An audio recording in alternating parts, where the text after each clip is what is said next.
pretty often and typically try to take as many trips as I could before winter comes in, and then I wouldn't be able to go out for several months. I scheduled some time off work for the first weekend of December so I could do one last camping trip. I chose a place an hour north from me. I knew it was a little colder up north, but I didn't think it would be enough difference to matter too much.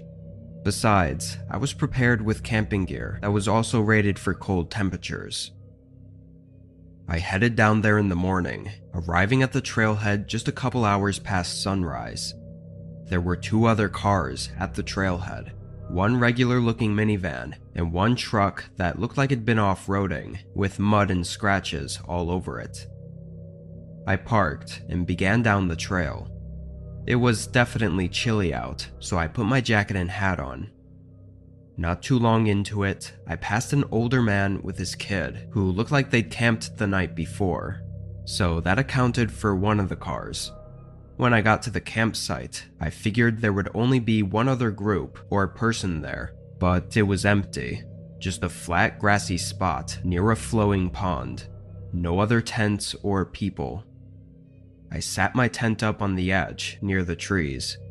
For the first little bit, I spent some time writing in my journal, but as the day went on, it got colder and colder. I got up and built a campfire to help keep me warm. It wasn't too long after that, someone else came walking down the trail. It was a man, maybe 40, and he wore a thick coat and a cloth covering his face. He had a small backpack, but when he passed me and went to the other side of the campsite, I noticed his bag was flat, like there was almost nothing in it. He sat down and leaned up against a tree. I thought he probably had a friend further down the trail that was on their way or something. But a while passed, I don't know, probably 45 minutes, and nobody else came. Also, the man didn't move. He was still just sitting against the tree and staring out at the pond. I didn't know whether to feel bad for him, or be creeped out, or what.